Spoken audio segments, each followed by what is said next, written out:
এখন আপনাদের সাথে আমি পরিচয় করিয়ে দেব গ্রামীণ জীবন থেকে উঠে আসা একজন শিল্পী শ্রী প্রভাত বাগদি মহাশয়, যার বাড়ি বোলপুরের নিকটবর্তী গ্রাম কামারপাড়া। প্রভাত বাগদি, বাবার নাম ঈশ্বর তারাপদ বাগদি, আর মা রবি বাগদি। আমার গ্রাম হচ্ছে কামারপাড়া। তো এই এই পল্লীগ্রামেই হচ্ছে আমার বেড়ে ওঠা। আর ছোটোবেলাটা মা বাবার সঙ্গেই মাঠে ঘাটে কেটেছে। এবং শুধু কাটা নয়, মানে একদম ওতপ্রোতভাবে মাটির সঙ্গে আমি জড়িত।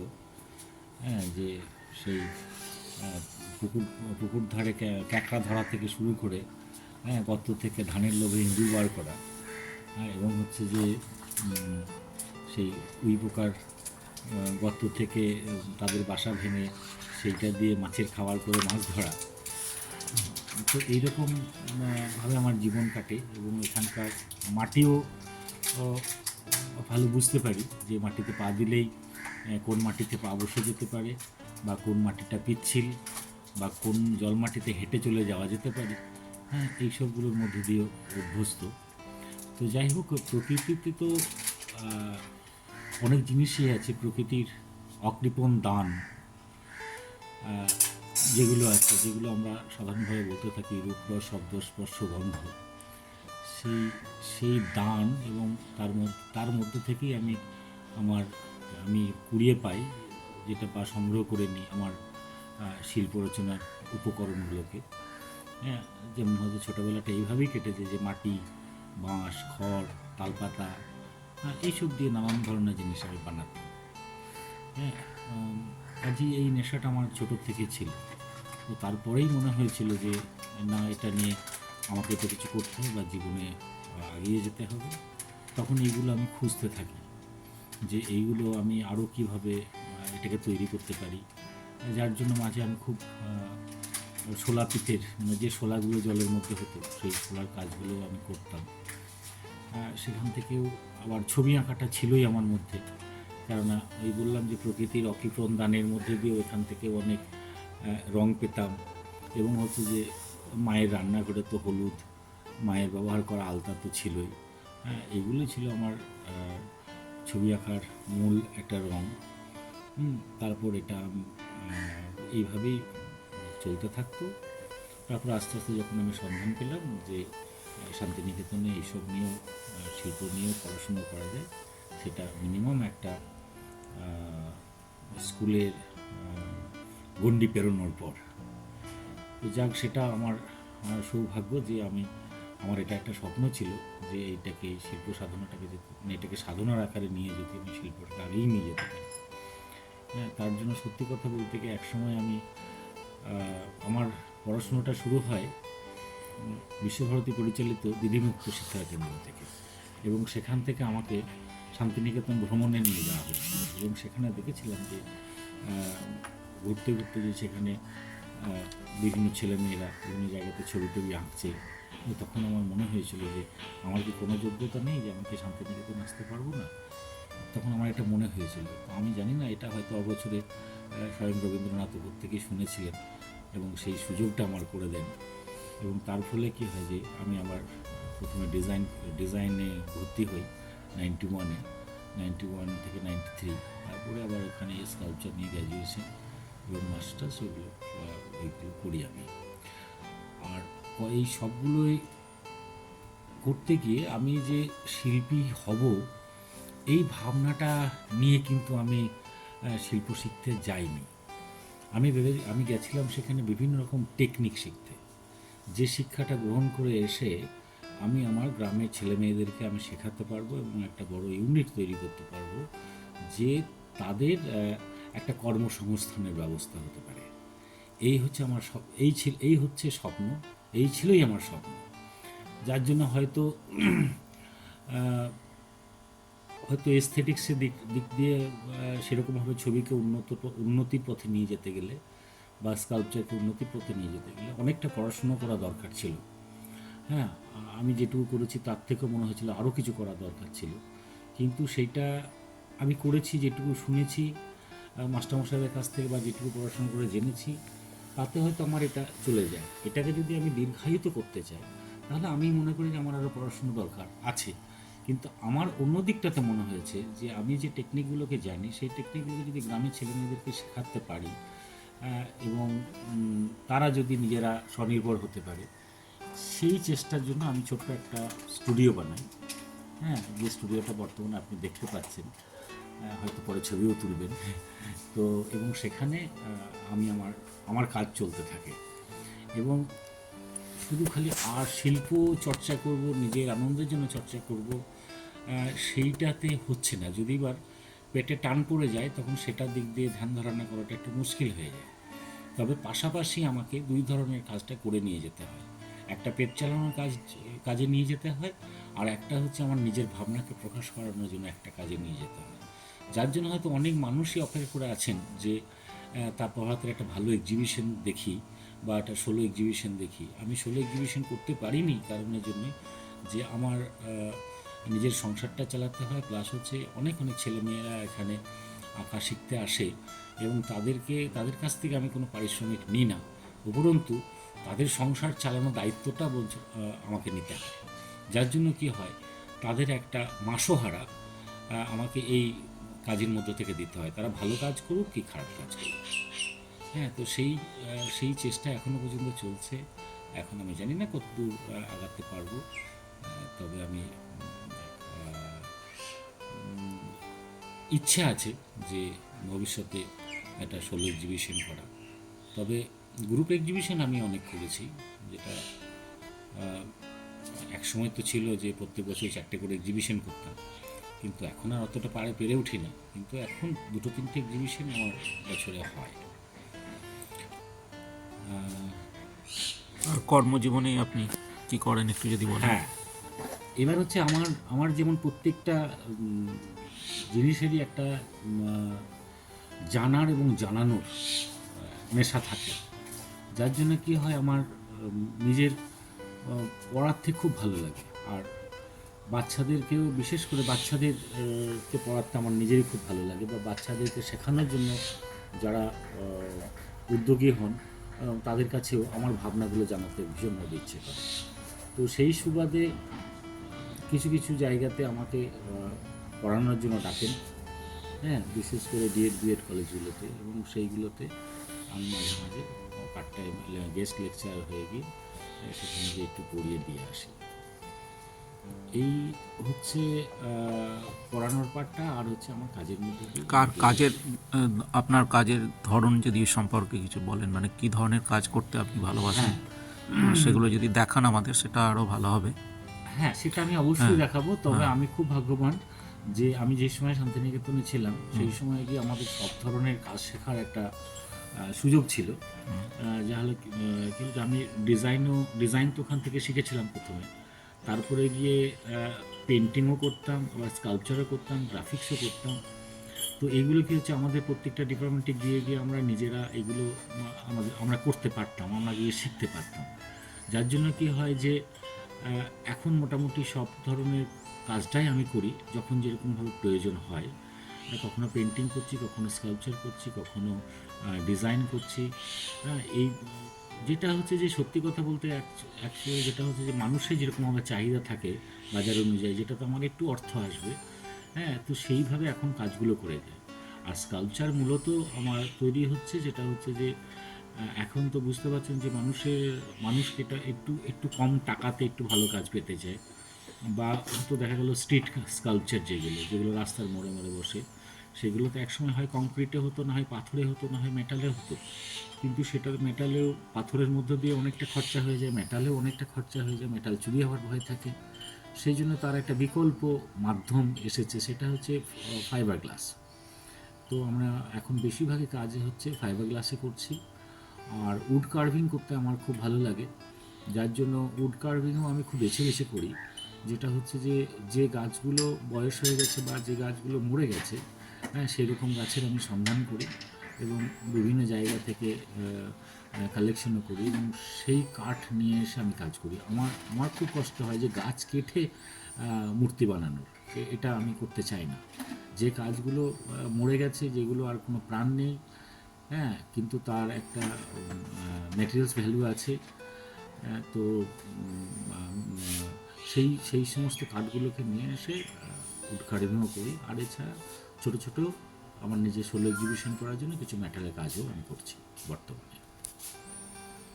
রান্নাগুলোকে যদি এর মধ্যে আমি দিই, যদি বই আকারে না বের করি, যদি ছবির আকারে করি, না তো শিল্প হচ্ছে যারা যারা ছবি পড়তে পারেন, ছবি তো পড়তে জানতে হয়, যারা পড়তে পারেন তারা কিন্তু এটা বুঝে যাবে। যেমন ধরো, আমি খুব সহজে একটা কথা বলছি, যে একটা আম যদি আমি বানিয়ে দিই অথবা একটা ছবি এঁকে দিলাম, সেটা কিন্তু সারা বিশ্বের মানুষ সহজেই বুঝে যাবে যে এটা একটা ফল, মানে একটা আম, তার নিজের নিজের ভাষায় বুঝে যাবে। কিন্তু যদি সেটা বাংলা ভাষায় লেখা হয়, তাহলে যিনি বাংলা পড়তে পারেন তিনি ছাড়া কিন্তু আর কেউ বুঝতে পারবেন না। মানে একজন শিল্পী ভ্যালুগুলো বুঝতে হয় একদম হ্যাঁ। তো সেই জন্যই হচ্ছে যে আর্ট শিল্পই দেখো ইতিহাসটাকে কিন্তু ক্যারি করছে প্রাগৈতিহাসিক যুগ থেকে আজ পর্যন্ত। যদি ক্রোনোলজিক্যালি তুমি দেখো, পুরো পুরো ইতিহাসটা শিল্পের জন্য কিন্তু আমরা ইতিহাসটাকে বুঝতে পারছি, সেই তোমার গুহা চিত্র থেকে শুরু করে আজ পর্যন্ত। সেই জন্য শিল্পের মধ্যে প্রচুর ভাষা লুকিয়ে আছে, এবং হচ্ছে যে সেই ভাষাগুলোকে আমরা দেওয়ার চেষ্টা করি, এবং দিতে গেলে কী করতে হয়, আমাদের অতীতকে জানতে হয়, এবং হচ্ছে যে বর্তমানকে জানতে হয়, এবং অতীত আর বর্তমানটাকে দুটোকে সমন্বয় ঘটিয়ে ভবিষ্যৎটাকে বুঝতে হয়। যেমন আমাদের মধ্যে শিল্পী যেমন ভিনসেন্ট ভ্যান গঘ ছিলেন, এবং উনি ছিলেন, স্টাডি নাইট হ্যাঁ পেইন্টিং। হ্যাঁ, অনেক পেন্টিং আছে, কিন্তু সাধারণ চোখে পেন্টিং হলো, ও এটা আবার কীরকম, এটা এরকম রং ছাপিয়ে দিয়েছে, এটার মধ্যে দিয়ে সে মানুষের ছবিও আসছে না, এটা আসছে না, এরকম একটা ব্যাপার। কিন্তু উনি যে সময়ে দাঁড়িয়ে ছবি এঁকেছিলেন 100 বছর পর কী হতে পারে, কিন্তু ওই সময় দাঁড়িয়ে তিনি 100 বছর পর কী হতে পারে সেই ভাবনাটা কিন্তু ভেবেছিলেন, এবং সেটাতে কিন্তু ছবির মধ্যে দিয়ে খুব সাংঘাতিক প্রকাশ পেয়েছে। এবং এটা একমাত্র শিল্পীদের দ্বারাতেই সম্ভব, যে আজকে যা ঘটছে তার 50 বছর কি 100 বছর পর কী হতে পারে। হ্যাঁ, কেননা এই রিসার্চটা তাদের করতে হয়, এই গবেষণাটা খুব কঠিন এবং খুব অনেক বাস্ট, মানে অনেক বড়, ভীষণ বড়।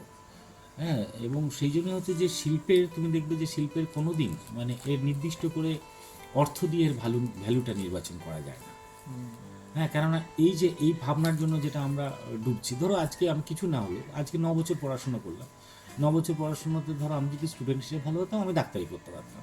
এখন তো হাত ধরলেই মিনিমাম 400 টাকা ভিজিট। হ্যাঁ, হাত ধরে এক এক দিনে তারা কিছু না হলে 60, বলছে আজকে 60টার বেশি পেশেন্ট দেখবেন না। হ্যাঁ, 60 × 400, সেই টাকাটা আমাদের রোজগার হয়। আমরা কিছুই পাই না, আমরা একটা জায়গায় জিরো, কিন্তু আমরা টাকার দিকে ছুটি না। আমরা চাই আমাদের মধ্যে যে ভাবনাটা আছে সেই ভাবনাটাকে প্রকাশ করার জন্য আমরা ছুটি। এবার হয়তো দেখা গেল যে কোনো মানুষের সঙ্গে ভাবনা যখন কোনো ম্যাচ করে যায়, তখন তিনি মূল্যটা দেখেন না, মানে আর্থিক মূল্যটা দেখেন না, তিনি তখন ভাবনাটাকে কেনেন। সেই জন্যই হচ্ছে যে আমাদের ভাবনার সঙ্গে তোমার ইকোনমিক্সের যে ভাবনার এটা মিলবে না, এটা কখনোই মিলবে না। যারা যেরকমভাবে ছবির গুরুত্ব বুঝছেন তারা সেরকমভাবে মূল্য দিয়ে চলে যায়।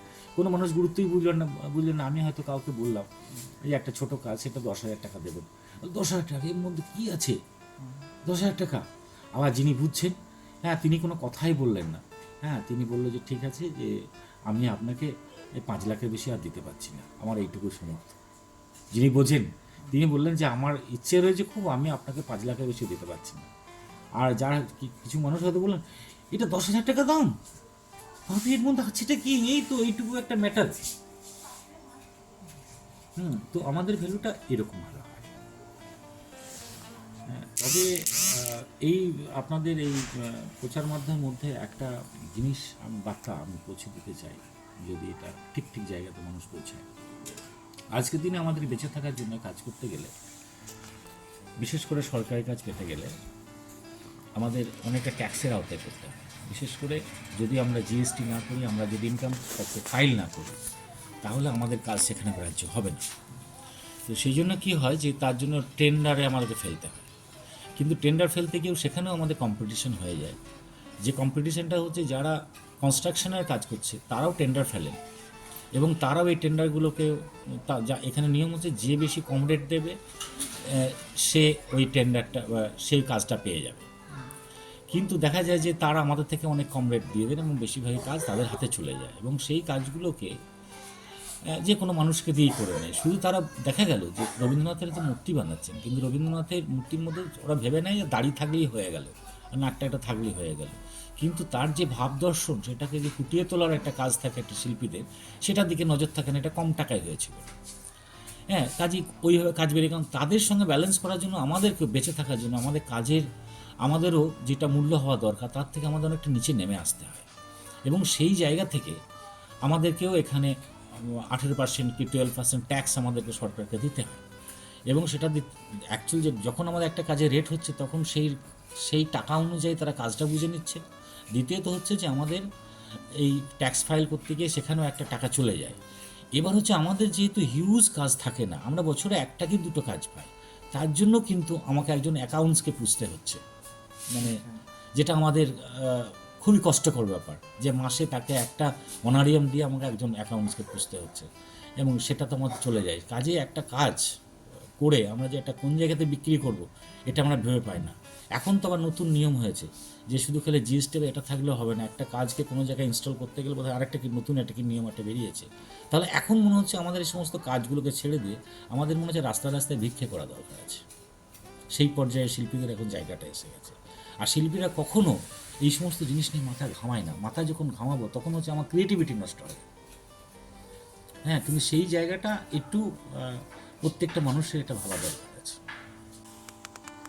স্টার্ট। এখানে আমার বেশ কয়েকটা স্কাল্পচার আছে, তার মধ্যে দিয়ে রবি ঠাকুর আমার জীবনের অন্যরকম একটা মুখ। এটা হয়তো অনেকের জীবনেই এটা আছে, কারণ রবীন্দ্রনাথ ছাড়া আমরা চলতে পারি না। তো সেই জন্য আমার বারবার মনে হয়েছে যে রবি ঠাকুর আমাদের, মানে আমার কাছে স্তম্ভের মতো। যেন আমি আমি যা কিছু সৃষ্টি করছি তিনি যেন পেছনে আমার মধ্যে স্তম্ভের মতো হয়ে আছে। তো সেই ভাবনা নিয়ে আমার এই কাজটা করা, এই কাজটা মূলত মেটালে করা।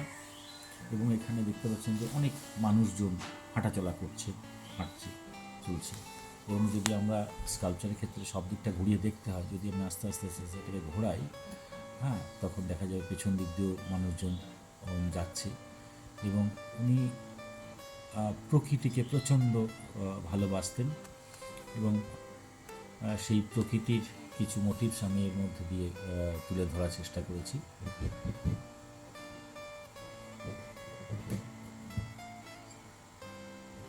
খুব সুন্দর।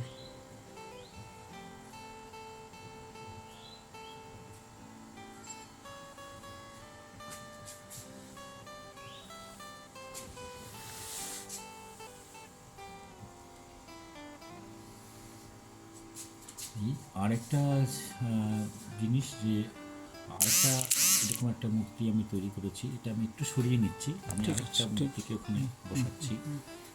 হ্যাঁ, এখানের মধ্যে দিয়ে রবীন্দ্র নৃত্য হচ্ছে, যেটা আমরা রবীন্দ্র নৃত্য হিসেবেই এটা বলে থাকি। এবং তার যে জেস্চার, এবং শুধু তাই নয়, এবং আমাদের রবি ঠাকুরের তার ভাবনা অনুযায়ী এখানে যে ড্রেস থাকতো, এবং একটা রাবীন্দ্রিক তার ড্রেসের ধরন, সেটা আমরা বুঝতে পারি। এটা পৃথিবীর যে কোনো প্রান্তেই এই ধরনের ড্রেস থাকুক না কেন, আমরা দেখলেই বুঝতে পারবো যে কোনটা রাবীন্দ্রিক বা কোনটা হয়তো রাবীন্দ্রিকতার বাইরে। এবং সেই জন্য হচ্ছে যে যারা আমরা শান্তিনিকেতনের মধ্যে দিয়ে পড়াশোনা করেছি এবং যারা রবীন্দ্র অনুরাগী, তারা সবসময়ের জন্যই রবীন্দ্রনাথকে সবসময়ের জন্যই দেখতে পান। এবং তিনি তার নৃত্যের মধ্যে দিয়েও রবীন্দ্রনাথকে দেখতে পাচ্ছেন, যে একটা গাছের ডালের মধ্যে দিয়েও সেখানে ছায়া হয়ে রবীন্দ্রনাথ রয়েছে।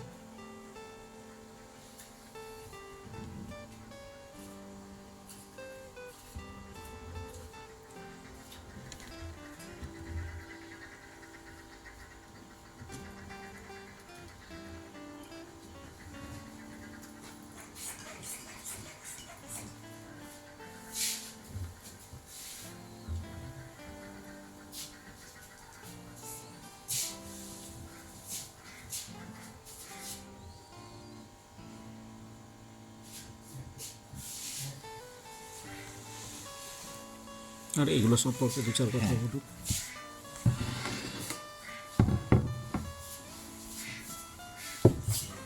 এটা একটা নেওয়া আমার এই চাঁদের হাসির বাঁধ ভেঙেছে সেই জায়গা থেকে এটা নেওয়া, যে চাঁদটাকে আমি এখানে দেখিয়েছি, একটা জলের মধ্যে একটা নৌকো রয়েছে এবং চাঁদের যে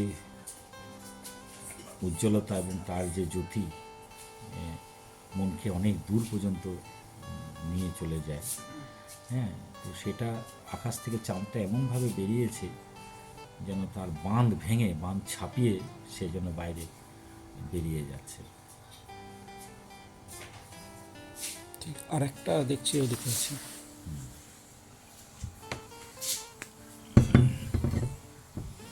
এগুলো আমার হচ্ছে একটা অন্য ধরনের কম্পোজিশন, এটা কুকুর দিয়ে একটা করা।